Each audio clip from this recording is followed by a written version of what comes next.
उसमें एक गाना था, यारो मुझे माफ़ करो मैं नशे में हूँ। तो वो मैं अब छोटा सा बच्चा, तो वो मुझे वो दिखाया, तो मैं घर के अब वाले साहब ने कहीं देख लिया होगा, तो मैं आके कर रही, यारो मुझे माफ़ करो मैं नशे में हूँ। ये जब वो मेरी माँ ने देख लिया तो मेरे माँ बाप से कहते ये क्या करता है। सही है।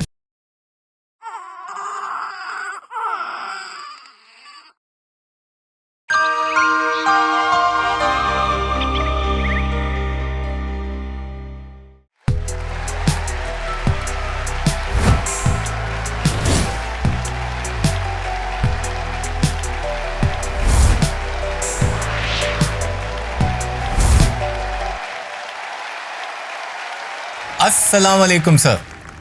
वालेकुम अस्सलाम रहमतुल्लाहि व बरकातुहू।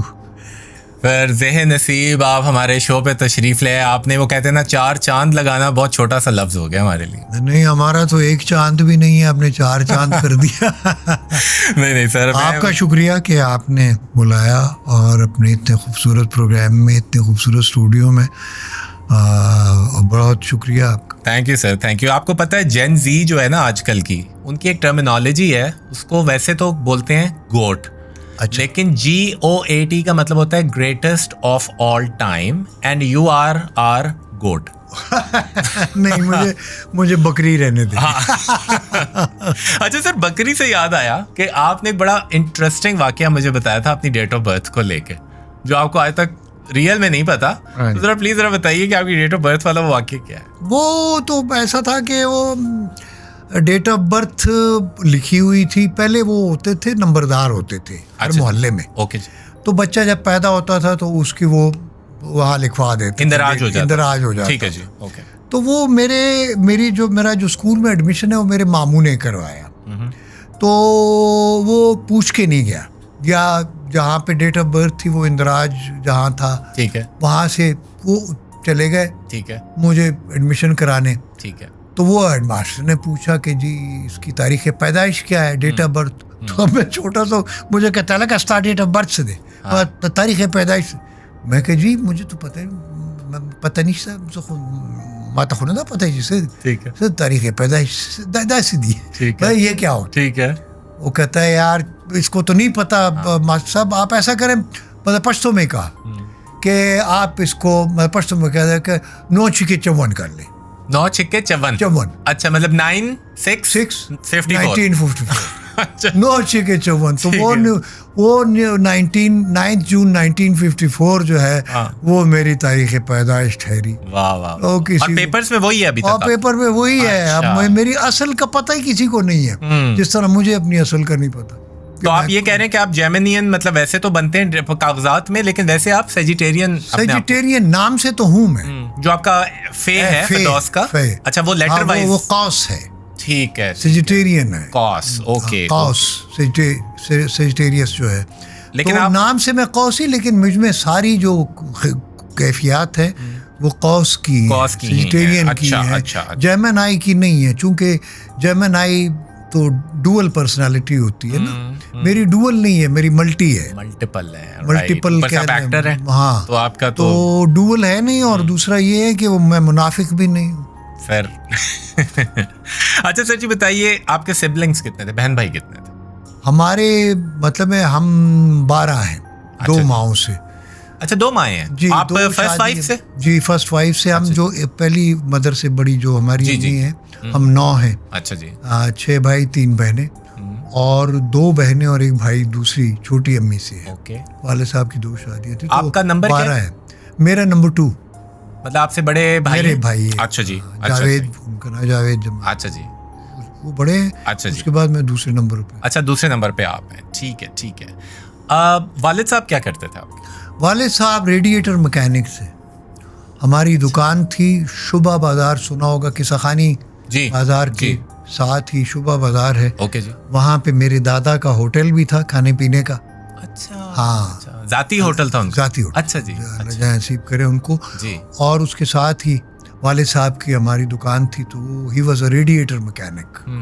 तो मैं मैकेनिक का, मजदूर का या मेहनत कश का बेटा हूँ। अच्छा। और हमारा ये था कि स्कूल में पढ़ते थे, तो जब प्राइमरी स्कूल में थे तो वो स्कूल घर के पास था, तो छुट्टी के बाद हम चले जाते थे वो शाम को। ठीक है जी। लेकिन फिर जब मैं 7वीं में, 6ठी तक स्कूल था हमारा भानामाड़ी स्कूल, 7वीं में हम फिर हाई स्कूल में गए।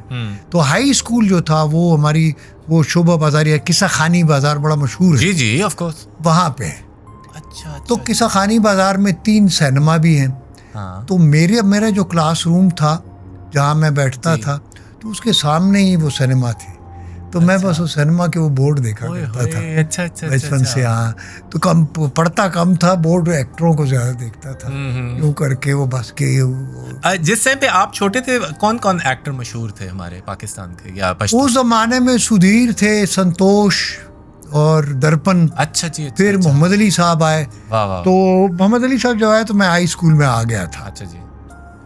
तो फिर मोहम्मद अली साहब को मैंने देखा, साइका उनकी फिल्म थी खामोश रहो, तो मैंने उनको बड़ा मुझे अच्छा लगा, मैं उनको कॉपी करने लगा। अच्छा। ये बचपन से ही मुझ में था कि मैं मिमिक्री करता था, जो हमारे घर में भी आता था, तो उसकी मैं हरकत और सकनात देखता था। बाद में फिर मैं माँ को कहता था, घर वालों को, बहन भाइयों को, देखो वो ऐसा करके ऐसे बोलता था, ऐसा करता था। तो ये जो नकाली है, ये पहला सबक है अदाकारी का। अच्छा। मिमिक्री, जैसे आपको पता चलता है कि आपके अंदर ये जरासीम है, वो मुझे पता नहीं था, इनबॉर्न था। तो ये mimicry is the first lesson of acting. अच्छा। तो मिमिक्री तो नकाली कर करके फिर बंदा एक खास वक्त में आके अपना जब बड़े हुए, फिर एक स्टाइल, फिर मैंने वर्सेटाइल भी हो गया, डिफरेंट कैरेक्टर्स की, वो उस तरह। लेकिन बहरहाल ये शुरू नकल से ही होता है, और नकल के लिए अकल बड़ी ज़रूरी है, शायद मुझ में थोड़ी बहुत थी। और वैसे भी हम आम जिंदगी में भी बच्चा जो होता है ना, वो अपने बड़ों को देखकर सीखता है, हो रहा होता है। और खाना भी खाना माँ से सीखता है, बाप से सीखता है, बहुत सारी बातें बहन भाइयों से, आसपास से, अपने माहौल से। तो ऑब्जर्वर होना जो है, अच्छा मुशाहिदा जो है, वो अदाकार की का पहला सबक है या पहली क्वालिटी है कि उसका मुशाहिदा, उसकी ऑब्जर्वेशन बड़ी अच्छी होनी चाहिए। सही। तो सर, आपका वैसे घर का माहौल मजहबी था या ओपन भी था थोड़ा इस मामले को लेकर? मजहबी था, लेकिन हमारे दादा लसीफर और वाले साहब वो फिल्मों के बड़े शौकीन थे। उस दिन चूंकि टीवी था नहीं दादा के ज़माने में, वाले साहब के ज़माने में भी आ गया था। जब हम छोटे थे तो टीवी ब्लैक एंड वाइट आ गया। अच्छा जी, ओके। तो वो सबसे पहले मोहल्ले में मेरे वाले साहब बहुत शौकीन थे, फिल्में भी बहुत देखते थे। मुझे अक्सर गोद में उठा के, मैं छोटा 2-3 साल का था, अच्छा, तो ले जाते थे साथ सिनेमा, ठीक है, गोद में बिठा के। तो मैं बचपन से ही जो है ना व्यूअर, मतलब है सिनेमा गोयर हूँ, तो वो मुझे ले जाते थे। फिर लड़कपन में भी साथ ले जाते बच्चे फिल्म, तो वो वहाँ से फिर मुझे शौक हुआ मिमिक्री का। तो मैं जो देख के आता था घर में वो करता था बहन भाइयों के सामने कि देखो वो ऐसा करता है, ऐसा। और ये सिर्फ आप ही करते थे? हाँ, और कोई भाई बहन नहीं? बड़े अच्छा, ओके। बहन भाई अजीज रिश्तेदार, मेरी माँ बड़ी खुश होती थी। फिर वो जब कोई मेहमान आते थे घर में, तो वो वाले साहब को पता चल गया था। सही है। तो वो चूंकि लेके जाते थे मुझे फिल्म देखने, तो मुझे कहता ऐसा करना बच्चे आओ का सुधीर संग की, मोहम्मद अली संग की, वो यानी वो सुधीर मोहम्मद अली, ये हमारे बचपन के, हाँ वो जरा करो ना वो कैसे करता है। तो संतोष साहब की कोई फिल्म थी 7 लाख के पता नहीं क्या, उसमें एक गाना था, यारो मुझे माफ करो मैं नशे में हूँ। तो वो मैं अब छोटा सा बच्चा, तो वो मुझे वो दिखाया, तो मैं घर के अब वाले साहब ने कहीं देख लिया होगा, तो मैं आके करो यारो मुझे माफ करो मैं नशे में हूँ। ये जब वो मेरी माँ ने देख लिया, तो मेरे माँ बाप से कहते ये क्या करता है? वो कहता है ये फिल्म में वो देख के आया है, वो तो संतोष। तो वो फिर जब भी कोई हमारे घर में मेहमान आता है, या कोई यार दोस्त वाले साहब के, तो मुझे कहते बच्चे आओ का कहना यारो मुझे माफ करो। वाह। जब बच्चे शब का या जल्दी वो जरा करो, तो फिर मैं जब वो करता था यारो मुझे, तो वो हंसते थे। वहां से मेरे सबकॉन्शियस में एक चीज बैठ गई। आपकी पहली ऑडियंस वो थी? मेरी ऑडियंस। अच्छा। तो एक सबकॉन्शियस कि यार ये तो बड़ी अच्छी चीज है, या। लोग इससे खुश होते हैं, हंसते हैं, अप्रिशिएट करते हैं। वहां से फिर मुझे वो मिमिक्री, फिर जो घर में लोग आए उनको मैं मिमिक करूं, फिल्में, फिर मैं जाके छुप के पैसे ना हो तो मैं सिनेमा में, सिनेमा के पास ही गवर्नमेंट इस्लामी हाई स्कूल था, जब हाई स्कूल में 7th में मैं गया बानावाड़ी स्कूल से, तो वो स्कूल की छुट्टी जब होती थी 3 बजे, तो वो मैं इंतज़ार करता रहता है। फिल्म जब शुरू होती थी तो बाद में जब पैसे होते थे तो देख भी वाले साहब के साथ ले जाते थे, अब रोज़ तो नहीं ले जाते थे, तो मैं स्कूल की छुट्टी होती तो मैं चले जाता था सिनेमा, सामने 3 सिनेमा, किसाखानी बाजार, किसाखानी के साथ ही काबली गेट में 3 सिनेमा, पिक्चर हाउस, तस्वीर महल और नोवेल्टी। तो मैं जाके ना फिर वो दरवाजे के साथ कान लगा के ना वो गेट कीपर को कह के कि जरा मुझे सुनने दो, तो मैं जाके कान लगा के डायलॉग सुना करता था। तो वहां से मैं फिर याद कर लेता था, फिर मैं घर में आके उसको बोलता था। क्या बात है। अच्छा, बिना देखे सिर्फ सुन के? हाँ, नहीं सुन, देख भी लेते वाले साहब दिखा लेते थे, लेकिन रोज तो हम नहीं देख सकते थे ना, पैसे तो होते नहीं थे। ठीक है। तो वाले साहब बड़े शौकीन थे, तो ले जाते थे कभी एक आध फिल्म, लेकिन वो फिर हर फिल्म तो नहीं देखते थे। तो स्कूल से छुट्टी होती थी तो मैं जाके कान लगा के डायलॉग सुना करता था, मोहम्मद अली साहब के, सुधीर के, आगा तालिश के। तो वो फिर मैं वो याद कर लेता था, फिर मैं वो स्कूल में लड़कों के सामने ना वो आप परफॉर्म मैं करता था, वो बड़े खुश होते थे। अच्छा, वालदा के कितने क्लोज थे आप? वालदा प्यार बहुत करती थी, लेकिन चूंकि हम बहन भाई माशाल्लाह 9 एक ही वालदा से, तो दूसरी वालदा से भी 3 मतलब है 2 बहनें भाई, वाले साहब की 2 शादियां, लेकिन वो छोटी अम्मी थी। हम मतलब है घर में 9 बहन भाई, मतलब है 3 बहनें और 6 भाई हम, एक वालदा से जी। तो उसमें मैं दूसरे नंबर। तो आप वालिद के ज्यादा क्लोज थे टेक्निकली अगर देखा जाए? टेक्निकली वालिद साहब के ज्यादा क्लोज थे, वही मुझे लेकर जाते थे सिनेमा भी। तो बहुत छोटा था तो टीवी नहीं आया था, फिर टीवी आ गया तो सबसे पहले मोहल्ले में ब्लैक एंड वाइट टीवी हमारे वाले साहब के, वाले साहब बड़े शौकीन थे। जी। तो वो आया तो फिर वो टीवी घर में आया। आपके जो वालिद थे वो हयात थे जब आपने करियर अपना स्टार्ट किया? क्या वो देख सके आप? जी। अच्छा, मुझे प्राइड ऑफ परफॉर्मेंस भी मिला। तो अच्छा, माशाल्लाह। चलें जी, ये तो जबरदस्त। अच्छा सर, घर का कोई निक नेम था आपका? क्या कह के अम्मी अब्बू बुलाते थे? दोसी। इसका क्या मतलब होता? फिरदौस से दोसी। अच्छा, उसका वो एब्रिविएशन किया है, छोटा। अच्छा। सर, एजुकेशन कहाँ की आपकी? मेरी पेशावर की इस्लामिया हाई स्कूल से हाई की, बानावाड़ी स्कूल से 6ठी तक मतलब है प्राइमरी, फिर इस्लामिया हाई स्कूल नंबर 3 जो है किसाखानी बाजार पहले, और उसके बाद फिर इस्लामिया कॉलेज पेशावर यूनिवर्सिटी में। आपने मतलब पढ़ा कहाँ तक है? मैंने मतलब ग्रेजुएशन आप समझ लें। ठीक है। किन सब्जेक्ट्स में आप पढ़े? मैं आर्ट्स में। अच्छा, आर्ट्स में। हाँ, क्योंकि मैं साइंस तो वगैरह सारा वक्त तो हम एक्टिंग और फिल्में और ड्रामे ही सुनते थे। सही। पढ़ना किस वक्त होता था? अच्छा, ये इसका मतलब ये है कि आपने कहीं बहुत पहले ये डिसाइड कर लिया था कि आपने इसी फील्ड में आना है? मतलब आई डोंट नो, मेरे अंदर था एक, मुझे इंट्यूशन ये हो गई थी कि मैं एक्टर हूँ। अच्छा। और मुझे यही करना है। मतलब कुदरत ने मेरे अंदर, I am a born artist, मतलब बॉर्न एक्टर कह लीजिए। तो वो मुझे वो वाले साहब की बड़ी सपोर्ट फिर मिली। वाह। वाले साहब शौकीन थे, तो वो फिर जब मुझे मतलब वो कहते जब फिल्में दिखाने ले जाते थे तो वो डायलॉग मैं याद कर लेता था, याद हो जाते थे, फिर वो मैं जो घर में बोला करता था। जी। अच्छा, मुझे बताएं कि आप वैसे शोबिज से पहले आपने कोई और जॉब्स की हैं कभी? नहीं, कभी नहीं। आपने कोई जॉब नहीं की? नहीं। आप सीधा मतलब इसी फील्ड में? नहीं, मैं मजदूर नहीं हूँ। मैं फनकार हूँ। फनकार है। वाह। लेबर मैंने मतलब है कि मैं शुरू से ही आइडियलिस्ट, रोमांटिसिस्ट, आर्टिस्ट। क्या बात है।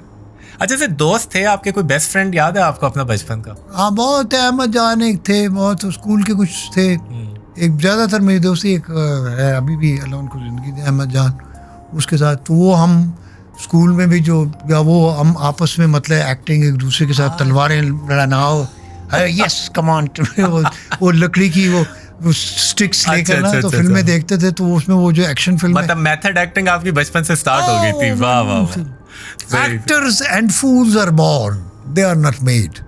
ये बेवकूफ़ और अदाकार ये पैदा होते हैं ना, ये बनाए तो नहीं जाते। अच्छा, आप ये बताइए कि जब आप छोटे थे तो आप थोड़े, क्योंकि आप पश्तून हैं, हाँ। तो आप थोड़ा सा थे दिमागी तौर पे लड़ाका टाइप?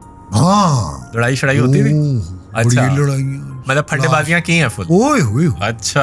मैं तो बड़े लड़ाके बहुत जरा सी बात पे बस लड़ाई, माँ अच्छा। वो मतलब बर्दाश्त नहीं, मतलब गर्म दिमाग था हाँ। बचपन से ही। अच्छा अच्छा अच्छा। वो बस वही जो है ना, वो जिद जो है, मतलब वो कहते हैं हमारा, तब वो जो मैं जब एक्टिंग कर मैं तब तुम किधर से एक्टर हो, किधर से एक्टर बनोगे? तो मैंने कहा अच्छा मैं बन के दिखाऊं। अच्छा, तड़िया देते थे। जिद जो है ना बचपन से ही तो वो जिद ने वो फिर आपको वो बनवाया, मोटिवेट किया मुझे।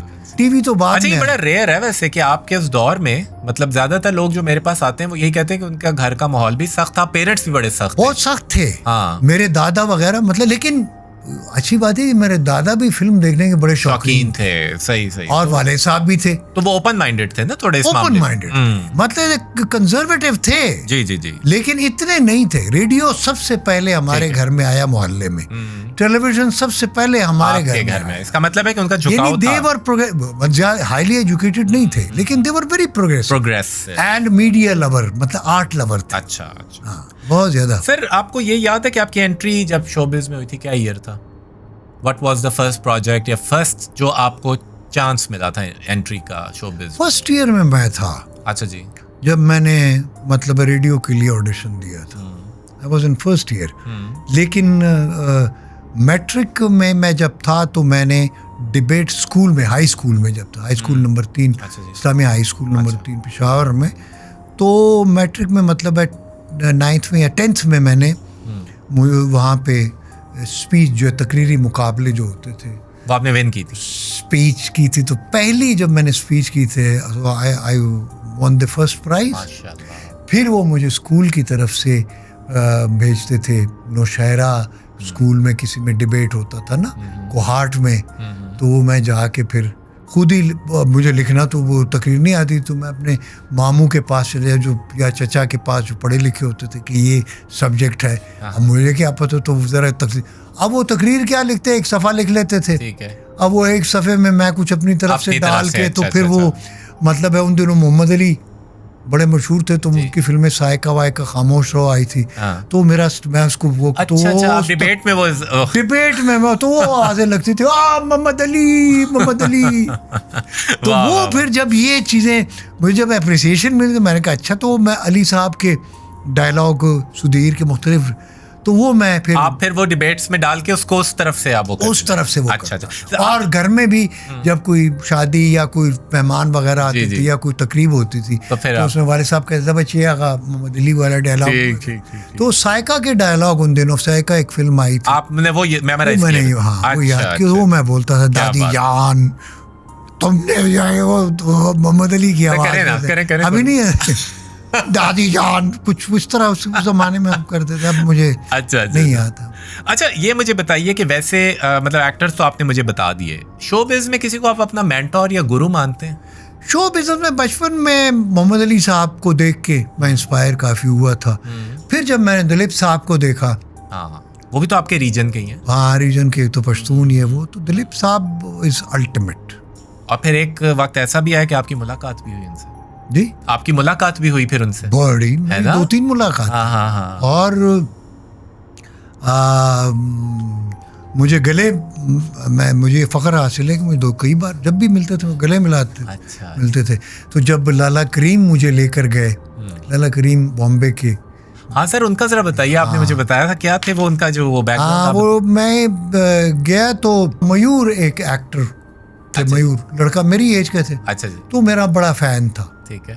तो उसने मुझे कहीं टीवी पे, वो उन दिनों VCR पे ना, उसने देख लिया, कैसेट्स वगैरह होती थी ना। हाँ, कैसेट्स पे देख। ठीक है जी, ठीक है। तो वो मुझे एडमायर करता था, उसने मुझे बुलाया, बॉम्बे में वो रहता था। तो उसने, फिर मैंने यहाँ से वीज़ा लिया, उसने वहाँ से लेटर लिखा मुझे, फिर यहाँ से इंडियन एम्बेसी से मैंने इस्लामाबाद से वीज़ा लिया, फिर मैं गया उसके पास है, वो भी एक्टर था। अच्छा अच्छा अच्छा। उसने कहीं कैसेट पे, कहीं उस जमाने ब्लैक एंड वाइट का जमाना था, कहीं मेरा ड्रामा कोई देख लिया। अच्छा जी। तो बड़ा मेरा वो फैन हुआ। ओके। तो वो फिर मुझे लेटर उसने लिखा, फिर मुझे फ़ोन करता था। अच्छा। फिरदौस भाई कि आप मेरे बड़े भाई हैं, आप मेरे आइडियल हैं, फिर आप आएँ जी। फिर उसने सारा अरेंज किया। फिर मैं गया एम्बेसी, उसने लेटर लिखा वहाँ से, तो फिर मैं बॉम्बे उसने गया, उसके घर सेन लता वर्मा, उसकी जो वालदा थी वो भी डायरेक्टर थी, स्टेज पे डायरेक्ट करती थी ड्रामे वगैरह। तो मयूर जो है वो एक्ट किया करता था, छोटे मोटे रोल करता था। ठीक है जी। और मेरी ये तो आप उनके घर ही रहे फिर? वो फिर उनके घर में रहा, अंधेरी में वो रहते थे। अच्छा जी। फिर वो लाला करीम, मैंने कहा मैंने बड़ा नाम सुना हुआ है, 2 बंदों से मैंने मिलना है, एक दिलीप साहब से, लाला करीम से। अच्छा जी। तो वो कहने लगे जी लाला करीम आप कैसे जानते? मैंने कहा मैं जानता नहीं हूँ, मुझे पता चला कि वो पठान है। लाला करीम दिलीप साहब से मैं मिल चुका था, उससे पहले वो आए थे पाकिस्तान, पेशावर आए, ज़ियाउल हक ने बुलाया था जब, तो पेशावर भी आए थे। तो ज़ियाउल हक ने मुझे जब बुलाया था, जब वो आए थे तो उनको जब डिनर दिया था, तो उसमें मुझे ज़ियाउल हक ने इंट्रोड्यूस कराया था दिलीप साहब से। और ये बड़ा तारीखी जुमला है मेरी ज़िंदगी के मतलब असासों में से एक है कि पाकिस्तान के प्रेसिडेंट ने मेरा तारुफ दिलीप साहब से करवाया कि यूसुफ खान साहब इनसे मिलिए, ये हमारा दिलीप कुमार है। अरे वाह! तो ये जुमला मेरी ज़िंदगी का असासा है। तो दिलीप साहब ने फिर मुझे गले मिलाया, कहता जी मैं मिल चुका हूँ, चूँकि उससे पहले वो पेशावर में मुझे मिल चुके थे। तो मैंने क्वेश्चन एक किया था उनसे कि पता नहीं कौन सा क्वेश्चन था, वो ज़रा एंटरटेन हो गए होंगे उससे, है ना? हाँ, वो बड़े वो हुए। फिर उसके बाद वो बड़ा मुझे वो सब लोग मिले या खाने के वक्त, तो उन्होंने मुझे कहा वो लड़का बच्चा जो है उसको बुलाया, वो लड़का मुझे, तो उसने मुझे यूँ करके मुझे देखा और बड़ा प्यार किया मुझे, कहता वेरी गुड। क्योंकि सवाल कोई कर रहे थे कि आपके बाल खुले होते थे, तो मैंने पता नहीं क्या उनसे पूछा था, तो क्वेश्चन अब मुझे मेरे नहीं आ रहा। वो तो ऐसा था कि वो उनको टाइम लेना पड़ा कुछ, अच्छा सोचने में पड़ गया। फिर मैं पूछ गया, तो जब वो खाने ख़त्म हुआ, खाने के वक्त वो जब मैं उन्होंने कहा जो बुलाए ज़रा उसको, मुझे उन्होंने बुलाया, गले मिलाए। मैं कहता यार तुमने तो अच्छा क्वेश्चन किया, वो तो तुम इंडिया हो तो मुझसे। फिर मैं इंडिया गया तो उन्होंने कहा मेरे पास ही ठहरना। मैंने कहा नहीं, वो मुझे किसी और ने कहा था। तो वो मयूर साहब के घर पे? अच्छा। तो फिर लाला करीम से हुई मुलाकात? लाला करीम को ये पता चला, उन्होंने क्या बस उस मास जब उनके मैंने कहा यार लाला करीम कौन, ज़रा मैं उनको मिलना। जब लाला करीम के पास गए तो लाला करीम के साथ जब मैंने पश्तो बोली, कहते पश्तो नहीं है वो। फिर वो किस रीजन के थे वैसे? वो किस रीजन के थे लाला करीम जी? लाला करीम अफगानिस्तान से गए थे। अच्छा, अफगानिस्तान से गए थे, पश्तून थे। अच्छा। तो अफगान जो पश्तून बेल्ट है ना, वहाँ से वो बचपन में भाग गए थे। अच्छा। लेकिन पश्तो उनको आती थी, तो उनका वो जितने भी इंडिया में पश्तून जो बड़े बड़े बिजनेसमैन ये वो सब उनके दोस्त भी थे। अच्छा। तो पठान को का यार होता है। तो मुलाकात जब हुई आपकी, तो आपको पता यही चला कि वो खतरनाक नहीं है, वो बड़े एक लविंग आदमी हो गए? जब मैं गया तो बस वो असल में हमारा इंट्रोडक्शन ही जबान है ना, जबान है। तो चाहे कोई हलाकू खान है, ठीक है, लेकिन अगर जब कहते अस्सलाम वालेकुम पखैर संगाल दे, तो एकदम से वो पठान हो जाता है। ठीक। वो हलाकू खान से पठान खान हो जाता है। हाँ आओ ना, इधर आओ ना। अच्छा, तुम आए हो पाकिस्तान से? मैंने कहा जी। मैं अल्लाह तो संग आज पाकिस्तान, अल्लाह का सुनने में कहा पठान है मैं, और कहा गले मिलो। फिर वो यारी होगी। फिर मुझे वो कहना किधर ठहरो, मैंने कहा जी मैं उधर ठहरा हूँ एक जगह पे। मैंने कहा कितनी ठहरे? अच्छा, फिर मैं इधर आओ। अच्छा, अब तुम कहीं नहीं ठहरे, अब मेरे पास। क्या बात है। और ये जिंदगी की खूबसूरत याद है। फिर वो दिलीप साहब से मैंने कहा मैं माशाल्लाह बची मेरे साथ जाओगे। अच्छा, फिर वो लेकर गया? वो लेकर गया दिलीप साहब के पास। दिलीप साहब मुझे यहाँ मिल चुके थे। अब दिलीप साहब देख के तो वो हंस पड़े, कर लगे लाला करीम किधर से मिल गया। कहता ये मेरे पास है। तो उधर वो उनका झगड़ा हो गया आपस में कि ये मेरे पास रहेगा वो मैंने कहा जी मैंने दोनों के पास नहीं रहना। कहता नहीं। मैंने कहा लाला ठीक है, आप खामख्वाह मसरूफ होते। क्या बात है, क्या बात। जिंदगी की खूबसूरत यादें हैं। क्या बात। अच्छा सर, ये बताइए कि जब आपका पहला ड्रामा लगा या जब आपने इंडस्ट्री में कदम रखा, तो घर का रिएक्शन क्या था? घर का कोई खास रिएक्शन नहीं था। वो तो खुश हुए बड़े, क्योंकि वालिद साहब मेरे जो है ना वो बहुत फिल्म देखने के शौक जी। तो टेलीविजन आपने क्योंकि बताया आपके घर में मौजूद था। हाँ, मौजूद। तो आपने जब ड्रामा, अच्छा पहले तो मुझे ये बताइए कि जब आप पीटीवी गए पहली दफा, तो लाइनों में तो लगे होंगे आप? कई बार कई लाइनों में कई चक्कर लगाए, रेडियो के, टीवी के। तो उस लाइन से आप अंदर किस तरह गए? वो फिर सिफारिश वगैरह करके उन्होंने देखा यार ये रोज आता है, चलो फिर वो मुनव्वर तौफीक के कार्ड प्रोड्यूसर थी अच्छा जी, ड्रामे की, ठीक है, उनको कोई तरस आ गया, उन्होंने कहा ये लड़का रोज आता है। अब वो मैं ना बड़ों में था, छोटों में भी, मतलब ठीक है। मेरी एज ऐसी थी। मैं कहा क्या तुम्हें, चलो मैं दूंगी तुम्हें रोल, तुम बुलाऊंगी। फिर एक ड्रामे की उन्होंने बुलाया मुझे, बदनामी दे टोए, मेरा पहला हिंद को ड्रामा था। हिंद को? हाँ, पिंडी टीवी, पेशावर टीवी ऑफिस होता था। ठीक है, ठीक है। तो ऑफिस हम रोज जाते थे, जूतियों के जाते थे, रिक्शे के पैसे भी नहीं होते थे, पैदल जाते थे कई मील। अच्छा अच्छा अच्छा। पेशावर, वो हम तो बनामाड़ी में रहते थे, वो कैंट में उनका। अच्छा अच्छा। तुम पहले पैदल जाते थे, हाँ हाँ, गर्मियों में, सर्दियों में। ठीक है ठीक है। तो वो फिर एक दिन उनको तरस आ गया, उन्होंने फिर हिंद को ड्रामा मुझे एक दिया। अच्छा अच्छा। छोटा सा रोल। और वो आपका पहला ड्रामा था? पहला ड्रामा। अच्छा जी, छोटा सा रोल था। ठीक है। फिर पेशावर टीवी बना, तो इनॉग्रेशन के दिन पहला ड्रामा जो हिंदको का था, जो इनॉग्रेशन के दिन पेशावर टीवी का। ठीक है ठीक है। So I was the first actor of Peshawar TV. उसमें लाडले एक ड्रामा था। अच्छा जी, हिंदको का। तो वो उसका मैं हीरो था। वाह वाह, वहाँ से बस चल सोचा। क्या बात है, क्या बात है। अच्छा, आपने थिएटर भी किया है? बहुत है ना? और थिएटर में आपका मेथड क्या था बेसिकली? आप एक्टिंग का जो आपका मेथड है वो क्या है? एक्टिंग का ये था कि चूंकि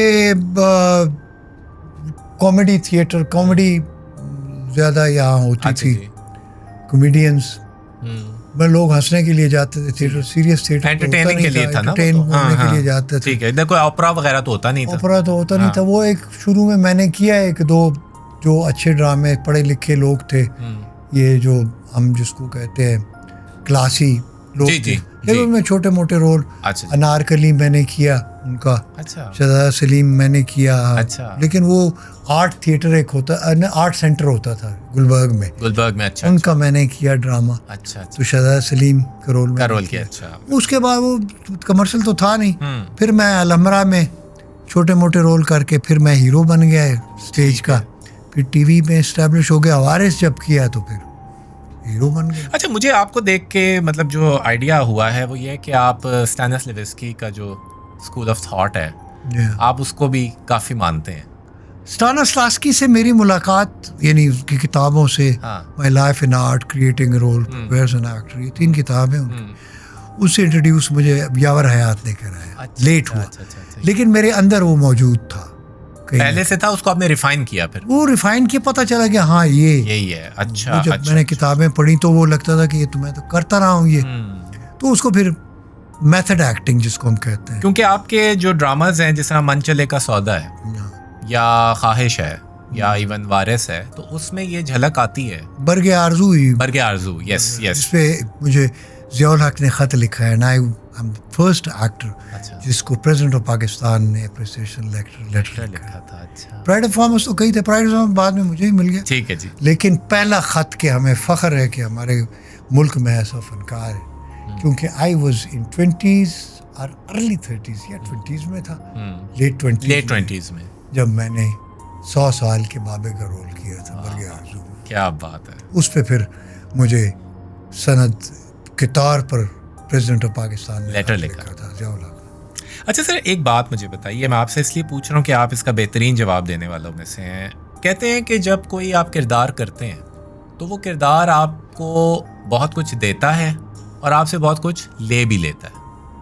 आपकी ज़िंदगी में कौन सा ऐसा कैरेक्टर था, जो कोई डार्क कैरेक्टर या कुछ इस तरह का, जिससे फिरदौस जमाल को थोड़ा फ़र्क पड़ा या कुछ अपग्रेड या डाउनग्रेड आया? वो तो वारिस से हम अपग्रेड हुए थे। बरगे आरज़ू ने मुझे जो ड्रामा किया, वो एक नेशनल लेवल पे एक रिकग्निशन और क्लास के एक्टर, जो कैरेक्टर मैंने की थी। I was in late early 30s या 20s में मैं। ठीक है। तो जब मैंने 100 साल के बाबे का रोल किया, that was very astonishing and solid also ना, कि मतलब ज़ाहिर पे हैरान लोग कि कौन है बंदा। सही। वो जब उन्होंने कहा कि अच्छा ये भी एक्टिंग होती है, तो वहाँ से लोगों ने मुझे रिकग्नाइज किया, कैरेक्टर एक्टर है, मतलब क्लासी। बरगे आरज़ू जिस पे मुझे दिलीप अपना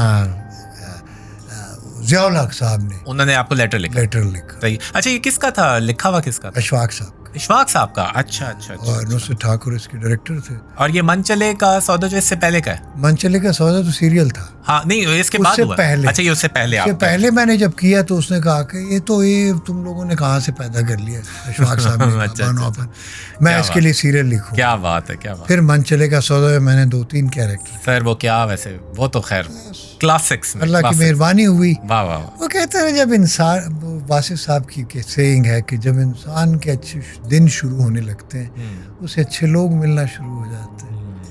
तो बस हमें भी अल्लाह ने अच्छे लोग मिलाए, अच्छे दिन शुरू हुए अल्हम्दुलिल्लाह। अच्छा सर, फिर एक आपने काफी अरसे तक मूवीज भी की, काफी सारी, और हर जबान की मूवी आपने की है जी, लेकिन मूवी आपने कंटिन्यू नहीं की, क्या वजह थी?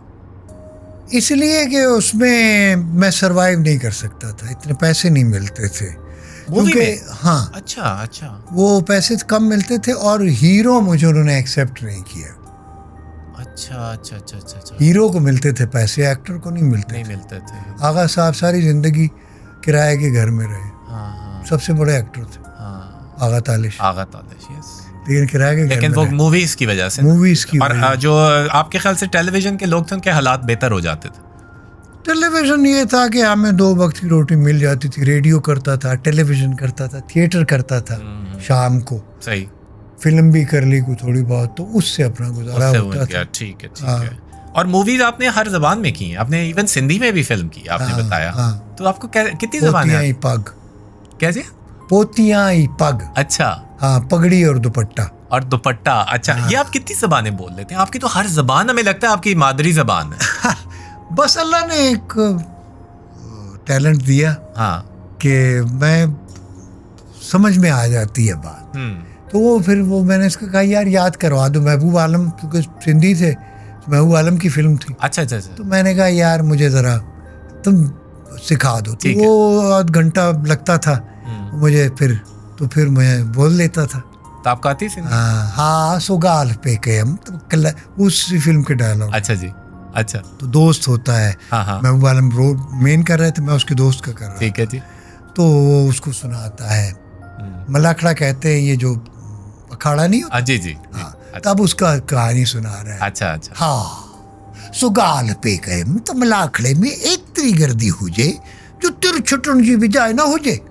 ओ चित्तो नवाज अली रिंद जी असाते नजर पई जी हुई हकल के आए हलियाचो असा भी कुला हंडा मंजी पहुंचतासी अजरक विचाय असा के इस कपास से बिहारे पानी संदरों में धड़े लगो। ये क्या बात है ये मैंने याद किया। एक पठान पश्तून ऊपर से यार, सिंधी आप किस तरह आपको याद है अभी तक? वो अभी तक मुझे डायलॉग याद है वो पे। मैंने कहा यार मुझे याद करा। माशाल्लाह, हाफजा है आपका, मतलब सही है। अल्लाह की मेहरबानी, अल्लाह की मेहरबानी। अच्छा सर, मुझे मैं वेखा अपने बल्ले कुछ नहीं मेरे पल्ले, जे वेखा तेरी रहमत बल्ले बल्ले बल्ले बल्ले। क्या बात है सर, क्या बात है। अच्छा सर, मुझे बताइए आपका फेवरेट मीडियम कौन सा है? रेडियो, टीवी, थिएटर, फिल्म में? बेसिकली फिरदौस जमाल का सबसे ज्यादा फेवरेट मीडियम कौन सा है? I started from radio Pakistan Peshawar, और लाहौर जब मैं आया तो मैंने थिएटर किया। तो मेरा जो फेवरेट है मतलब वो लाइव परफॉर्मेंस थी। अच्छा, आप थिएटर की वो करते हैं? अच्छा, लाइव हो चुका। स्टेज पे भी मैं शुरू में जब स्कूल कॉलेज में था तो मैं 1 मैन शो किया करता था।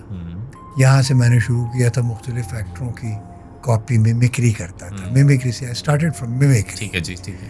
तो पहले मिमिक्री करता है, पहले खत कच्ची करते हैं ना तख्ती को पेंसिल से, फिर आप अलिफ के ऊपर अलिफ लिखते हैं, बे के ऊपर बे लिखते हैं। तो इसी तरह होता है, पहले बंदा नकल करता है, नकाली करता है। बिल्कुल सही है। फिर उसके बाद अपनी पहचान स्टाइल बना लेता है, सही पहचान बना लेता है। अच्छा सर, आपका एक और बहुत बड़ा एहसान है अपनी जिसको कहते हैं कौम के लिए, पश्तून्स के लिए, कि आपने एवीटी खैबर जो चैनल है जी उसकी बुनियाद रखी थी। जी हाँ, ये प्लीज जरा बताइएगा, लोगों को ये बात, काफी लोगों को नहीं पता कि आपने उसको बेसिकली आपने संगे बुनियाद रखा किस तरह, और आपके दिमाग में कैसे आया था ये? बस शुरू से मेरी ख्वाहिश थी कि पेशावर टीवी रेडियो से होते थे पश्तो ड्रामे जी। पेशावर में स्टेशन नहीं था तो टीवी का जी, तो हम पिंडी आते थे। अच्छा। चकलाला वहाँ पे पुराना टीवी स्टेशन था, तो वहाँ पेशावर के लिए एक घंटे के प्रोग्राम होते थे डेली, आगोश कोहिस्तान के नाम। अच्छा जी। तो उसमें म्यूज़िक और ड्रामा भी होता था, डिस्कशन भी होती थी। ओके। तो वो फिर मैंने बबोया दा जाल एक ड्रामा था, मनोहर तौफीक उसकी डायरेक्टर थी, उसमें एक छोटा सा रोल उन्होंने दिया। ठीक है। फिर पेशावर टीवी बना, तो पेशावर टीवी का पहला ही ड्रामा हिंदको का मैंने किया, लाडले। I was the hero of the drama. ठीक है जी। तो उसके बाद फिर वृक लारे गुमशुदा राहे, एक सीरियल, पहला सीरियल मैंने पश्तो का किया। अच्छा जी। तो आई वॉज दी मतलब पायनियर, आप कह लेंगे पायनियर। ठीक है। पेशावर टीवी का। ठीक है। देन लाहौर टीवी ने मुझे एक मोहब्बत सौ अफसाने जब शुरू था, तो अशफाक साहब ने कहीं देख लिया, निसार साहब ने देख लिया। ठीक है। मेरा कोई पश्तो ड्रामा, वो आगोश कोहिस्तान एक होता था, दिन में सुबह चलता, तो उन्होंने देख लिया। अच्छा। तो था तो पश्तो में, तो उन्होंने कहा यार ये पता करें ये उर्दू बोल सकता है। फिर यार लाहौर टीवी के जो जनरल मैनेजर थे, उन्होंने पेशावर जनरल मैनेजर को टीवी को फ़ोन किया कि एक लड़का रात एक ड्रामा चला है, उसमें जो हीरो था वो लड़का पश्तो के ड्रामे में उर्दू बोल सकता है। उसने कहा हाँ जी वो उर्दू बोल सकता है। रेडियो पाकिस्तान पेशावर पे वो उर्दू का अनाउंसर, कंपेयर भी और ड्रामाटिस्ट भी। उन्होंने कहा जी ज़रा हमारी बात करवा दें। ठीक है जी। फिर मुझे बुलवाया गया दूसरे दिन। ठीक है। फिर उन्होंने टेलीफोन पे बात की। उन दिनों में टेलीफोन ही एक वो जी लैंडलाइंस होते हैं। लैंडलाइन जी जी जी जी। और हमारे पास इतने पैसे नहीं थे कि हम टेलीफोन करते। तो वो जनरल मैनेजर, प्रोग्राम्स मैनेजर ने, मेरा प्रोग्राम मैनेजर जो थे, प्रोड्यूसर थे, उनसे बात करवा दी। जो स्टेशन डायरेक्टर थे या प्रोग्राम मैनेजर थे। अच्छा। क्या बात करें? उन्होंने कहा जी आपसे बस बात करनी थी। तो आप क्या करते हैं, आप पढ़ते? मैं कहा जी अभी तो फ़िलहाल पढ़ाई मैंने छोड़ी हुई है, FM में पढ़ता था। तो कुछ बातें उर्दू में मैंने की। उन्होंने कहा बड़ा अच्छा है।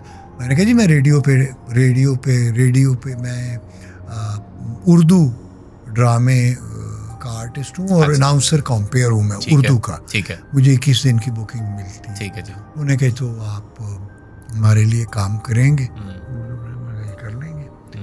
फिर उन्होंने मुझे कहा, वहाँ से किया। तो पश्तो का वो जो हम बात करते AVT खैबर की, वो किस वजह से, कि आपको लगता था कि पश्तून का अपना एक चैनल होना चाहिए। हाँ। तो आपने वो कंटिन्यू क्यों नहीं किया? वो कंटिन्यू ऐसे नहीं किया कि वो जब एस्टैब्लिश हो गया तो वो जो मालिकान थे वो कारीगर हो गए। अच्छा। वो सियाने हो गए। ठीक। उनको काम आ गया। अच्छा। आपने टेक्निक सिखा दी उन्हें। पर वो काम आ गया तो उसके बाद फिर मेरी क्या वैल्यू, जितने पैसे वो देते थे तो फिर मैं, वैसे भी मेरी कोई मंजिल तो वो नहीं थी ना। आप तो फनकार थे। मैं तो फनकार था, तो मैंने तो बड़ा आर्टिस्ट, वो एडमिनिस्ट्रेशन का काम था बेसिकली। वो एक ट्रेनिंग का सेशन था। फिर मैंने ड्रामा, लेकिन आप ये देखें कि आपने वो बीज जो बोया वो अब कैसा दरख्त बन गया ना। वो मैंने शुरू किया पेशावर टेलीविजन, फिर उस पर हिंदको पश्तो ड्रामे, फिर उनकी रिहर्सल्स, फिर उनको बताना, डायरेक्ट करना, बड़ी मैंने मेहनत की। तो फिर जब वो सीख गए तो उसके बाद तू कौन, मैं, फिर मेरी वो मंजिल थी भी नहीं। फिर मैं लाहौर आ गया। फिर आप वापस आ गए। अच्छा। फिर मैं लाहौर आया तो यहाँ पे मैंने बड़े धक्के खाए, बड़े ठेडे खाए, बड़े ठुड्डे खाए। फिर अल्लाह ने मेहरबानी की, MNH मुझे मिले। अभी आप देखते हैं AVT खैबर कभी कभी? नहीं, अभी कोई स्टैंडर्ड वगैरह आपको समझ में आता है कि उन लोगों ने कुछ थोड़ा सा मेंटेन किया, कहाँ पे पश्तो पहुंची है? नहीं देखा, बस वही ढाक के 3 पात। पेशावर में और डेरा इस्माइल खान में कोई तब्दीली नहीं आई।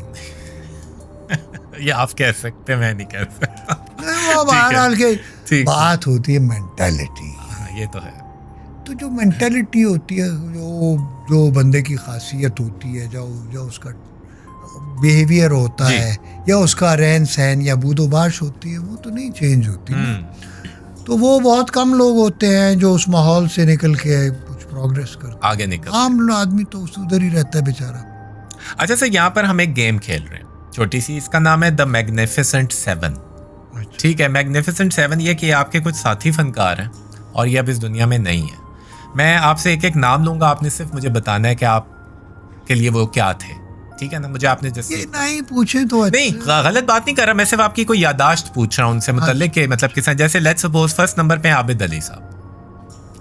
आबिद अली साहब वाज अ गुड एक्टर और समझदार एक्टर था। आपने बड़ा काम किया उनके साथ? बड़ा काम किया, but he was a type actor. अच्छा। और was a good person, selfish आदमी, हर बंदा होता है। और but as far as the drama is concerned, या तो एक्टिंग इज कंसर्न, तो वो गुड बी क्लास कैसे? गुड क्लास, अच्छा, सही है, सही है। अच्छा जी, मुझे बताइए तलत हुसैन साहब।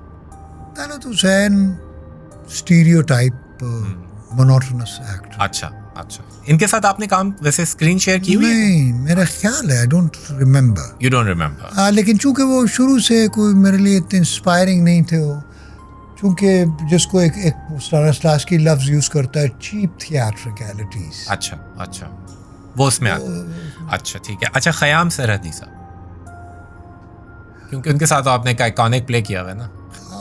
लेकिन अनऑर्थोडॉक्स, अच्छा, वो एक के ना समझ में आने वाला, अपना एक टाइप का। अच्छा, उनका अपना एक मेथड, वो मलंग।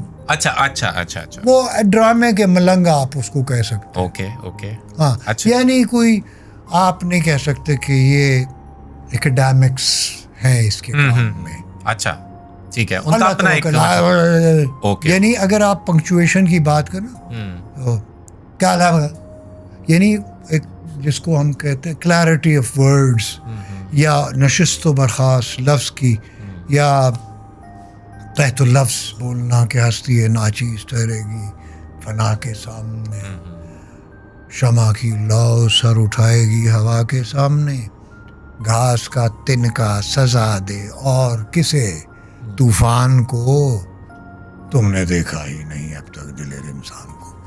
तो ये जो पंक्चुएशन है, या ये वॉइस मॉडल, या पॉजेज हैं, और ये जो स्टाइलाइज्ड एक्टिंग, वो नहीं थी।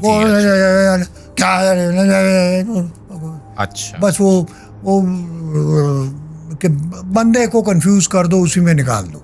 अच्छा अच्छा, मतलब he was not an orthodox actor, trained, civilise तो मैं नहीं यूज कर सकता, लेकिन वो जो होता है ना, जो एक एकेडमिक्स जिसके पास, ठीक है ठीक है, सीखा, रूल्स एंड रेगुलेशन फॉलो करने वाला, वो नहीं। अच्छा, हम हालांकि किसी एकेडमी से, स्कूल से नहीं पढ़े हुए, लेकिन कुछ किताबें पढ़े हैं। जी जी जी। असाज़ा, चूंकि उसने रेडियो पे काम नहीं किया था, थिएटर करता था, तो वो अपने स्टाइल से बस वो जो आता था उसको कर लेता था। ठीक है। और उसको वो एक्टिंग कहता था, जबकि हम उसको पागलपन कहते थे। अच्छा अच्छा, चलें अब इनका बताइए शुजात हाशमी साहब। शुजात हाशमी एक खुद पसंद अच्छा इंसान है। ओके, जो अपने आप को एक्टर कहता है। अच्छा अच्छा अच्छा अच्छा अच्छा, ठीक है ठीक है ठीक है। अच्छा जी, शफी मोहम्मद साहब। शफी मोहम्मद सीधा साधा आदमी था, एक्टर वो बन गया वो, और सादगी सी थी उसके पास, क्राफ्ट तो था नहीं, ठीक है जी, मैकेनिक्स उसको पता नहीं था, बस वो अपनी फितरत के साथ चलो, नेचुरल एक्टर, नेचुरली, बस जो उसको आता था, जो उस तरह वो बोलता था, सीधा साधा। वो रियल लाइफ में भी ऐसे ही था? रियल लाइफ में भी ऐसा था, जिस तरह वो जिंदगी में था उसी तरह वो ड्रामे में भी था। ओके, यानी कोई तब्दीली नहीं थी। हाँ। अच्छा जी, कवी खान साहब। कवी Khan was an authentic actor. उनको आप मानते हैं कि वो एक्टर थे? हाँ हाँ, उनको क्राफ्ट आता। अच्छा, और वो चूंकि रेडियो के आर्टिस्ट थे, सीख के आए थे, और पंक्चुएशन थी, लफ्ज बोलना, जुमला बोलना, लफ्ज की पहचान, किरदार निगारी, कोशिश वो करते थे।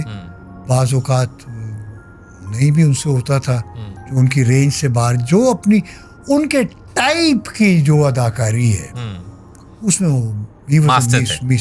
Okay okay okay. अच्छा जी, राहत काज़मी साहब। The show piece. Okay okay. और आखिरी हैं जी तौकीर नासिर साहब। तौकीर नासिर कोशिश करता है, कुछ कोशिश कर लेते हैं, कोशिश। अच्छा जी, मेहनती। अच्छा। लेकिन आप ये मानते हैं कि इन तमाम लोगों ने अपना अपना एक मकाम जो बनाया, वो अपने अपने एक जो उनकी दिमागी वो थी सलाहियत, दिमागी सलाहियत, और कुछ अल्लाह की मेहरबानी। अच्छा हाँ। और देखे ना, बात यह है कि जहाँ पे इंस्टीट्यूशंस ना हो, स्कूल्स ना हो, किसी भी आर्ट के या किसी भी हुनर के, ठीक है जी, तो वहाँ पे फिर ये होता है कि गुजारे वाले चलते हैं, वो स्टार भी बन जाते हैं, एक्टर भी बन जाते हैं जिनको थोड़ा बहुत आता है। तो हम सब जो है वो थोड़े बहुत वाले हैं। सही है।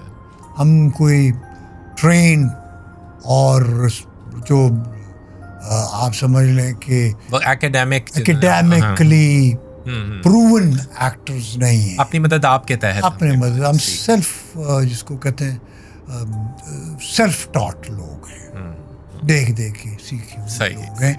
हम अपने आप को ऑथेंटिक या क्राफ्ट जिनके पास होता है वो क्लेम नहीं कर सकते, क्राफ्ट है पास। और ये क्या लेकिन चीज वो एकेडमिक नहीं है। अच्छा, ये चीज आप फिल्म में भी कहते हैं, फिल्म के एक्टर्स के मतलब भी यही कहते हैं मोस्टली वाले तो बेचारे वैसे ही, मेरा ख्याल है वो तो टीवी से भी थोड़ा वो है तो ना? पैदल है वो।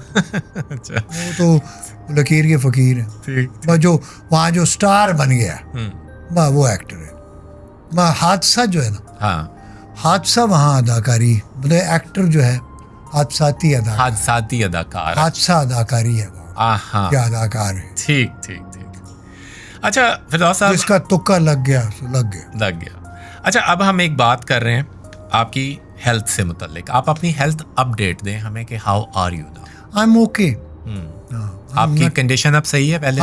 और आप इम्प्रूवमेंट की तरफ हैं? जा मैं ये बोल रहा हूँ आपके साथ बैठा हूँ माशाल्लाह। अब तो हमें तो पता ही नहीं चल रहा है ना, लेकिन वो सर्कुलेट काफी, आपको पता है आजकल सोशल मीडिया ना, कुछ भी अपनी दुकान चलाने के लिए लोग बोल देते हैं। मैंने कहा चलें, हमें एक खुशकिस्मती आप कहते हैं तुझको खल्के खुदा कहती है, क्या मतलब है वो खल्के खुदा जो कहे, ठीक है। और आई एम ऑल राइट अल्हम्दुलिल्लाह। थोड़ा सा प्रॉब्लम है, हर एक को होता है, कोई ना कोई प्रॉब्लम होता है, थोड़ा स्टमक का है। अच्छा जी। तो दवाई मैं साथ साथ खाता रहता हूँ, ठीक है। और एज भी मेरी नाउ आई एम 70। तो जो एक एज के साथ जो चीजें आती हैं वो आई एम ऑल राइट अल्हम्दुलिल्लाह। बट यू आर वर्किंग, आप काम कर रहे हैं? हाँ मैं कर रहा हूँ, जो भी काम मिलता है अगर मिले तो वो किसी अक्लमंद आदमी के हत्थे में चढ़ जाऊँ, तो अल्लाह करे को अक्लमंद लोग आ जाएं और भी, और काम करने वाले जो ऑथेंटिक। हमारे यहाँ ये बड़ा प्रॉब्लम है ना कि अभी तक एकेडमिक्स जो है ना वो इंट्रोड्यूस नहीं हुई। हर काम कर रहा है बंदा बस अपनी नेचर के, जिसको कहते हैं फितरतन कर रहा है। अच्छा, आप ये देखिए कि आप जब स्टार्ट किया था आपने काम, उस वक्त तो फिर भी समझ में आती है कि थोड़ा सा दुनिया ऐसी जगह पे थी जब एकेडमिक्स नहीं थी, लेकिन अभी 2026 तक आप देख लें कि ये चीज़ प्रोफेशनली नहीं पढ़ाई जा रही। नहीं पढ़ाई गई, कोई एक्टिंग स्कूल, कोई एक्टिंग ड्रामा स्कूल, कोई एक्टिंग कॉलेज, कुछ नहीं जी, कोई यूनिवर्सिटी। और अब सोने पे सुहागा हो गया जब से ये टिकटॉक और ये चीज़ें आ गई हैं, तो वो लोग अब लर्निंग की पोजीशन में नहीं है, वो समझते हैं कि जो हम लोग खुद कर रहे हैं। तो आपका कैसा दिल कुड़ता नहीं है लोगों को देख के? शोहरत को इन्होंने एक्टिंग समझ लिया हुआ है, या मशहूर होने को कि मशहूर। एक्टिंग कोई और चीज़ है, ये क्राफ्ट है, आर्ट है, फन है, ये मीस्ट्रोज का काम है। मतलब है कि सेल्फ नेगेशन का काम है। यहाँ सेल्फ प्रोजेक्शन चल रही है, जो जैसा है वैसे की बुनियाद पे काम कर रहा है, जबकि अदाकारी जैसे तुम हो वैसे तुम स्क्रीन पे या ड्रामे में नहीं हो, तुम वो किरदार हो। सेल्फ नेगेशन, अपने आप की नफी कर दो, मिट्टी कर दो, खाक कर दो, कीचड़ बनाओ अपने आप को, कीचड़ से फिर एक मुजस्समा बनाओ, एक तस्वीर बनाओ, एक शख्सियत बनाओ, और वो काम करे, वो नजर आए, फिरदौस जमाल नजर ना आए, वो खान मोहम्मद नजर आए, या रहीम खान हो, दिलावर हो, कोई हो, है ना जी, कोई सिंधी हो, कोई बलोची हो, कोई पठान हो, कोई सराइकी हो, वो बंदा ही और हो, फिरदौस जमाल ना हो। ये अदाकारी है, और ये इसका मेथड है सेल्फ नेगेशन, जो आपने इस्तेमाल किया, जो मैं करता हूँ, जो करते हैं आप, जो मेरा स्कूल है, ठीक है, थॉट स्कूल ऑफ एक्टिंग। अच्छा सर, एक बात बताइए, नार्सिसिज्म जो है, जो खुद पसंदी है, ये इसमें और एक अच्छे अदाकार में कई दफ़ा चोली दामन का साथ बन जाता है। आपके ख्याल से अदाकार के अंदर नार्सिसिज्म होना चाहिए नहीं, और अगर नहीं होना चाहिए तो क्यों आ जाता है? नार्सिसिज्म तो खुद पसंदी है ना, तो जब तक आप या तो आपने अपने क्राफ्ट के साथ प्यार करें जी, या अपने आपके साथ करें। अगर आपको अपने फन से प्यार है, हाँ जी, तो ये नार्सिसिज्म नहीं है। नहीं है। अच्छा, ये जहानत है, ठीक है। और अगर आपको अपनी शख्सियत से, अपनी ज़ात से प्यार है कि मैं खूबसूरत नज़र आऊँ, मैं लोगों में मशहूर हो जाऊँ, लोग मेरे पीछे फैन फॉलोइंग हो, ये नार्सिसिज्म आप इसको बोलते हैं, ये उसमें आ जाता है। नार्सिसिस्ट था, ये घटियापन है और ज़्यादातर लोग चले जाते हैं इस तरफ। हाँ, तो घटिया है ना, काम नहीं आता। काम जिनको आता है उनको इन चीज़ों की परवाह ही नहीं है। ठीक है, उन्होंने काम करना है, उन्होंने किरदार करना है, किसी को अच्छा लगे किसी को। मैंने कई बुरे लोगों के इंतहाई बुरे किरदार किए हुए हैं, यानी बुरे से मुराद ये बुरे लोगों के नेगेटिव रोल किए हुए हैं। जैसे रेड कार्ड आपने एक ड्रामा किया। हाँ, नेगेटिव, ताकि लोगों को मुझसे नफरत हो, क्योंकि मैं सेल्फ पिटी का शिकार नहीं हूँ। बड़ा एक्टर सेल्फ पिटी का शिकार नहीं होता। सेल्फ पिटी का शिकार ये जो छोटे मोटे जो अपने आप को स्टार या मशहूर होना चाहते हैं, अपने पर्सोना से अपने आप को मशहूर करना चाहते हैं, जबकि एक्टर का पर्सोना होता ही नहीं है। मैं बड़ा परेशान हुआ था इस चीज़ को देख के कि आपने अहमद हसन कमाल का जो रोल किया था रेड कार्ड में, वो एक इंतहाई, और उसका जो अंजाम दिखाया था उन्होंने कि आप एक मतलब पूरा वो, तो ये भी एक बात है कि आप ज्यादातर नेगेटिव रोल किया, आप हीरो मतलब एक उसमें आते थे, लेकिन आपने वो जो ड्रामा, अच्छा था वो लीड कैरेक्टर था, वो मेन कैरेक्टर, लेकिन मैंने हीरो को मसला नहीं बनाया ना। हाँ। हीरो में और एक्टर में बड़ा फर्क है। या they admire the immature minds with their lustrous looks but they are no actors. ये मेरी अपनी है आपकी कोटेशन। अच्छा, ये मेरा अपना स्कूल ऑफ थॉट है। क्या बात है। अच्छा सर, एक कंट्रोवर्सी आजकल आपकी काफ़ी पहले थोड़ी सी सर्कुलेट की, आपको मैं उस कंट्रोवर्सी पे तो बात नहीं करना चाह रहा, मैं ये कहना चाह रहा हूँ कि जो रवैया लोगों का हो चुका हुआ है एक लेजेंड को लेकर, और एक उसमें आपने क्या महसूस किया कि मतलब आप हर्ट तो हुए होंगे कि लोग ये जिस आपने एक एक्ट्रेस के मतलब कोई बात की थी, तो लोगों ने उस पर एक बहुत सोशल मीडिया पे एक डिबेट क्रिएट की कि इनको ये नहीं कहना चाहिए था, हालांकि आप सच बोल रहे थे अपनी साइड से। मैं तो चीज़ों को पर्सनल देखता ही नहीं। अच्छा जी, मतलब as far as acting is concern, मैं तो टेक्निकली देखता हूँ। जी बीइंग मेरे कितना अरसा हो गया, 45 से ज़्यादा ही बल्कि हो गया मुझे तो लगता है, शायद 50 साल। हाँ तकरीबन। तो 50 साल में जो कुछ मैंने देखा, किया, सुना, पढ़ा, मैं उस हवाले से, उस पेडेस्टल से बात कर रहा हूँ। मैं किसी 15-16 साल या 20 साल के लड़के के पेडेस्टल से नहीं बोलता। ठीक है। तो मुझे जो नज़र आता है मैंने तो वो बताना है ना जी। मैं झूठ नहीं बोल सकता। मैं मुसलमान भी हूँ और पठान भी हूँ, तो दोनों चीज़ों में झूठ तो है नहीं। सही है।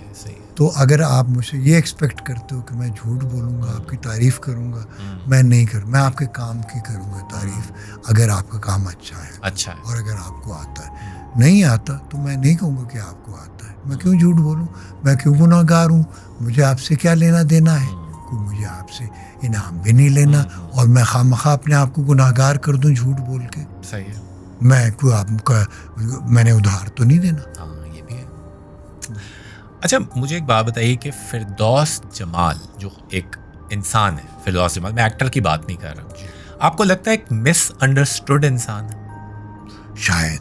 उसकी क्या वजह है? शायद सच्चाई इसलिए कि मैं आम आदमी नहीं हूँ। अच्छा, मुझे बताइए जरा, आप फिरदौस जमाल को एक्सप्लेन कैसे करें?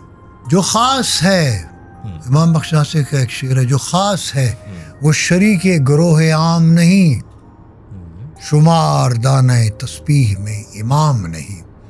जो खास है ना, जिस तरह वो इमाम की तरह होता है। अच्छा जी। जिस तरह तस्बीह है ना जी, तो तस्बीह के दाने जो है वो गिने जाते हैं। हाँ। लेकिन इमाम नहीं गिना जाता, और इमाम के बगैर तस्बीह मुकम्मल नहीं होती। इसी तरह इंसानों में भी आम दाने, आम लोग बहुत होते हैं, इमाम कोई होता है जो गिना नहीं जाता। अच्छा। तो कोशिश करनी चाहिए कि इमाम बनो, हाँ, दाना मत बनो, आम मत बनो, खास बनो। अच्छा, मुझे ये लगता है कि इमाम आप बन नहीं सकते, आप बने बनाए भेजे जाते हैं। मेरा ख्याल है शायद उसको ग्रूम किया जाता है। ग्रूमिंग होती है, सीखता है बंदा, वो कोई मतलब। अच्छा, आपको मतलब आप ये कहना चाह रहे हैं कि आपको दाना, जो तस्बीह का दाना है, वो बनने में कभी भी आपको इंटरेस्ट नहीं था? आप हमेशा से एक अपनी पहचान बनाना, जाहिर है, है ना?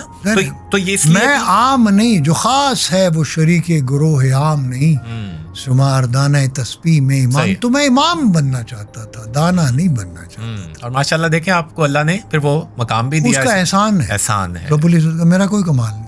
सर आजकल सच बोलना जो है वो एक बड़ी एक आपको पता है कि आजकल के माशरे में तल्ख चीज है। और नहीं, दूसरी बात है शायद हर एक के बस की बात भी नहीं रही है। ऐसे झूठे माशरे में आप जैसा इंसान इमाम या सच बोलने वाला, हाँ, तो कैसे आप इस एलिफेंट को जो है डील करते? मैं कर ही लेता हूँ इसलिए कि मुझ में सब्र है। इसके लिए सब्र की जरूरत होती है।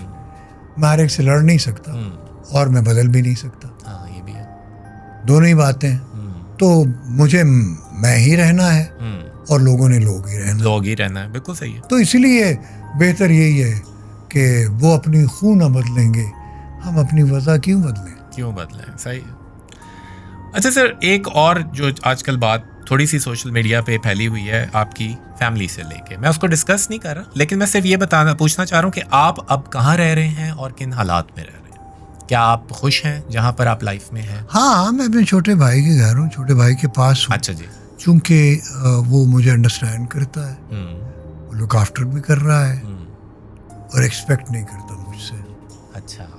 जबकि मेरे बच्चे या मेरी बीवी शायद आपको अंडरस्टैंड नहीं कर पा रही और वो मुझसे एक्सपेक्ट भी कुछ करती है। मतलब मेरा उनका IQ का या लेवल का, कम्युनिकेशन लेवल का बड़ा फर्क है। अच्छा, मुझे ये बताइए कि वैसे आपको क्या लगता है कि पेरेंटिंग जो होती है, एक एडवाइस दीजिए बाकी लोगों को कि पेरेंटिंग में आपसे कभी कभार क्या ऐसी हरकत या ऐसी गलती या कोताही हो जाती है जिसके बाद औलाद जो है वो आपके साथ ये वाला सलूक भी कर सकती है, जहाँ पर वो आपको मानना या आपके ज़ेरे साया रहने में इंटरेस्टेड नहीं रहती? वो ज़रूरत से ज़्यादा उनको तवज्जो देना। अच्छा। उनको एक ख़ास डिस्टेंस में रखो। अच्छा। मैंने चूँकि सब कुछ उनके हवाले कर दिया, बीवी बच्चों के, जी, जो भी, मैं बहुत ज़्यादा कर्टियस रहा जी, मोहब्बत वाला रहा, तो मेरा अंजाम यही होना था। और मोहब्बत के जो लोग होते हैं उनके साथ अमूमन यही होता है कि जो ज़्यादा कर्टियस, ज़्यादा मोहब्बत करने वाले और सच बोलने वाले। सबसे बड़ी बात यह है कि मैं मुनाफिक नहीं हूँ, मैं सच बोलता हूँ, ठीक को ठीक कहता हूँ, गलत को गलत कहता हूँ। तो ऐसे लोग कहाँ एक्सेप्टेबल नहीं है ना? नहीं है। इस मुनाफिक माशरे में मेरे जैसा बंदा मिसफिट है।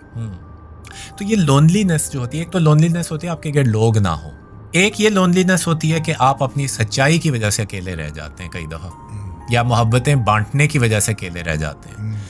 ये कितना इफेक्ट करता है, स्पेशली एक 70 ईयर ओल्ड आदमी को जो बीमार है? करता है, समटाइम्स करता है, लेकिन वो एक शेर है ना कि है आदमी बजाय खुद एक महशर ख़याल, हम अंजुमन समझते हैं खलवत ही क्यों ना हो। हर इंसान के अंदर एक पूरी कायनात है। ठीक है। बज़ाहिर वो अकेला है, लेकिन वो अपनी ज़ात में एक अंजुमन है, एक ग्रोह है। तो एक तो ये है कि एक्सट्रोवर्ट हो बंदा, एक इंट्रोवर्ट हो। हाँ जी। तो जब एक्सट्रोवर्ट नहीं, मतलब एक्सटर्नल से आपको रिस्पांस नहीं मिलता, तो फिर मैं वो अपने अंदर के जो लोग हैं मेरे, सॉरी, या जो किरदार हैं या लोग हैं या मिलने वाले या मेरे अंदर रहते हैं, मैं उनसे दोस्ती कर लेता हूँ। कुछ जो मेरे बाहर वाले दोस्त हैं वो ठीक है, जो मुझसे एक्सपेक्ट नहीं करते। जब तवक्को ही उठ गई गालिब, क्या किसी का आगे ला करी। तो जो मुझसे तवक्को करते हैं उनसे फिर मैं दूरी इख्तियार कर लेता हूँ, क्योंकि मैं उस तवक्को पे पूरा नहीं उतर सकता। लोग मुझे अपने जैसा बनाना चाहते हैं, जबकि मैं अपने जैसा रहना चाहता हूँ। और मेरा ख्याल है ये मेन इख्तिलाफ है शायद, जिसको लोग कंट्रोल नहीं कर सकते उससे नफरत करने लगे। यही बात है ना, जो उनके कहने पे नहीं चल सकता। ठीक है, जो अपनी आइडियोलॉजी, अपनी फिलॉसफी के साथ चलता है, वो लोगों के लिए बुरा हो जाता है। अच्छा, मुझे ये बताइए कि वैसे आज कल फिरदौस जमाल साहब जो हैं वो जिंदगी कैसे गुजारें, मतलब रूटीन क्या है आपकी? वही 2 वक्त की रोटी खा लेते हैं, नींद आ जाती है सो जाते हैं। अच्छा। हाँ, काम मिल जाता है कर लेते हैं। ठीक है। कोई अच्छी तरह बोल लेता है, उसे अच्छी तरह बोल लेता है। जो अच्छी तरह नहीं बोलता उसे कहते हैं अस्सलाम वालेकुम, आपका अपना रास्ता। सही। लकुम दीनुकुम वलिय दीन। सही। अच्छा, आपकी मुझे ये बताइए कि हॉबीज क्या है? वैसे आप किताबें वगैरह पढ़ते हैं अभी भी? आपको शौक है मताले का? है। हाँ। अच्छी कोई किताब मिल जाए पढ़ मिल लेता जाए। हूँ। अच्छा, मोस्टली मैं टेलीविजन देखता हूँ, कोई अच्छे चैनल, क्या देखते हैं आप? इंग्लिश फिल्म या इंग्लिश ड्रामा। आप अपने क्राफ्ट से रिलेटेड काम ही क्राफ्ट से नहीं एंटरटेनमेंट भी मैं देखता हूँ। अच्छा जी। थोड़े से आप बताइए कि आप कितने जिसको कहते हैं मतलब आप खुश हैं काम से जो आजकल हो रहा है, या आपको कोई अगर एतराज़ है? आपको क्या लगता है कि हमें किस चीज़ में इम्प्रूवमेंट की ज़रूरत है पाकिस्तान में? बहुत ज़्यादा मीडिया में। हाँ, मीडिया में, चूँकि देखें जब तक आप इसको एकेडमिकली नहीं करेंगे, इंस्टीट्यूशनलाइज नहीं करेंगे, बात आगे नहीं बढ़ेगी।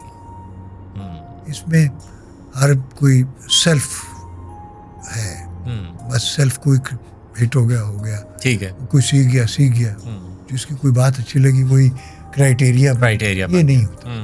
एकेडमिकली जब तक हम इसको इम्प्रूव नहीं करेंगे, इंस्टीट्यूशनलाइज नहीं करेंगे, बात आगे नहीं बढ़ेगी। मैं एक चीज़ बोलता तो आपसे, मैं सिर्फ ये सुनना चाह रहा हूँ कि क्या ये बात सच है, क्योंकि मेरे ख्याल से मुझे लग रहा है कि अब हमने टीम वर्क को छोड़ के लॉबी के ऊपर काम करना शुरू कर दिया। हाँ, इज इट ट्रू? बिल्कुल। और आप लोग तो टीम वाले लोग थे। हाँ, आप लोग तो टीम वर्क करने वाले लोग थे, इसीलिए वो चीज़ें आइकॉनिक रही हैं जो अभी अब इसमें 2-3 चीज़ें आ गई, मतलब लड़की आ गई है, पैसा आ गया है, दोस्ती आ गई, अच्छा, एक्टिंग निकल गई। अच्छा, आप ये देख रहे हैं आजकल ये 3 चीज़ें आ गई। 3 चीज़ हो गई। हाँ, तो वो 3 चीज़ें मेरे पास नहीं है। अच्छा।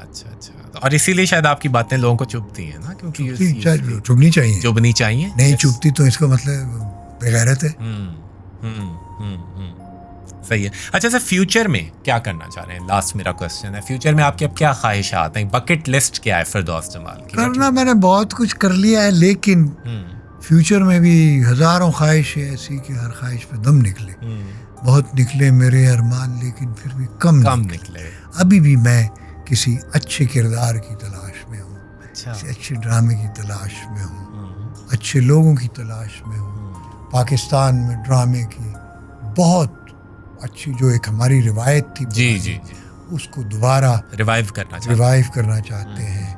अच्छे स्क्रिप्ट्स, अच्छे मौज़ूआत, और ये जो स्टारडम है, फैशन है, इससे दूर यानी आर्ट जो है जी, सेल्फ ड्रामेटिक आर्ट, ड्रामे को मैं ऊपर आना देखना चाहता हूँ। मैं इसकी बुलंदी चाहता हूँ, क्योंकि ये जो शोबिज़ है इस वक्त, या ये मुनाफिकत है, ये हम सही तरफ नहीं जा रहे हैं। इसकी समझ गलत है।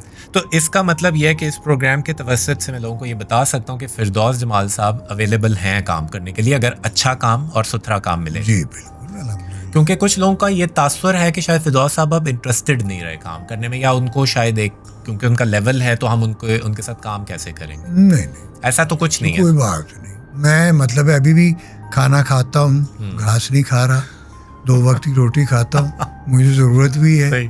और एक्टिंग जो कर रहा है, जो ज़र्रा जिस जगह है वही आफताब है, जो मशहूर है, जिसको लोग पसंद करते हैं, ठीक है, अच्छा है बुरा है, ये उसका नसीब है। मैं अच्छा हूँ बुरा हूँ, मुझे अगर लोग पसंद करते हैं या मुझे नहीं करते, ये मेरा नसीब है। लेकिन बहरहाल I am an authentic professional actor and I can act very well, अल्हम्दुलिल्लाह। मुझे काम आता है जी। इसका क्राफ्ट भी आता है और इसका एप्लीकेशन भी आता है, how to apply my craft. बल्कि मुझे तो लगता है कि अब जाकर आप मंझे हैं और क्राफ्ट को समझे हैं सही तरह से, जिसको कहते हैं। तो आखिर वक्त आखिरी दम तक। और मेरा ख्याल है कि अब अगर आपकी सलाहियतों से फायदा उठाने वाले सही लोग आपको मिलें तो I think you can do wonderful work. अल्हम्दुलिल्लाह। क्योंकि टेक्नोलॉजी सर एक चीज तो इम्प्रूव हुई है आजकल के टेक्नोलॉजी इम्प्रूव हुई, हमारी फिल्मिंग इम्प्रूव हुई है, लाइटिंग नहीं बड़ा सपोर्ट मिलता है। आप लोगों ने तो बड़े मतलब कम हालात में काम किया, तो बड़े बुरे हालात में है ना। हाँ। नहीं, बुरे हालात में अच्छा काम किया है। ये बड़ी बात है। यही तो बात है। अब तो फैसिलिटीज इतनी है, उन फैसिलिटीज हमें दें, हमें वो करें, हम कुछ से कुछ करके दे देंगे। We can create, I can create अल्हम्दुलिल्लाह वंडर्स। नहीं सर, इंशाल्लाह हम आपस में भी हम भी काम करेंगे। मैंने आपके लिए कुछ सोचा हुआ है, हमने इंशाल्लाह कुछ करना है आपसे, हम आपके ज़रिए से। अच्छा, ये भी मुझे शर्फ है, आपके साथ मैंने काम भी किया हुआ है, स्क्रीन भी शेयर की हुई है एक दफ़ा,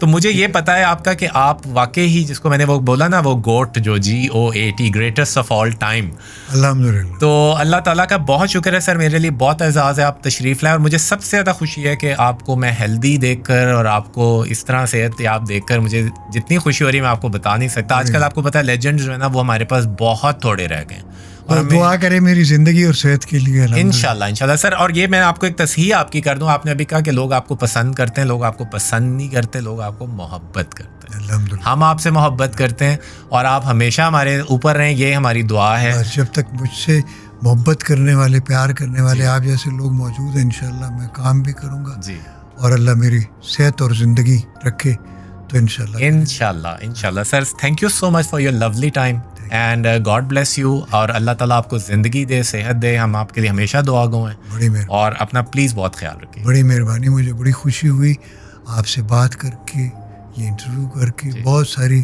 बातें हमने की।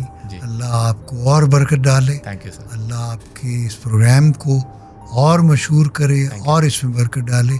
खुश रहें, आबाद रहें, सेहत और तंदुरुस्ती के साथ लंबी उम्र आपकी हो। Thank you sir, thank you sir, God bless.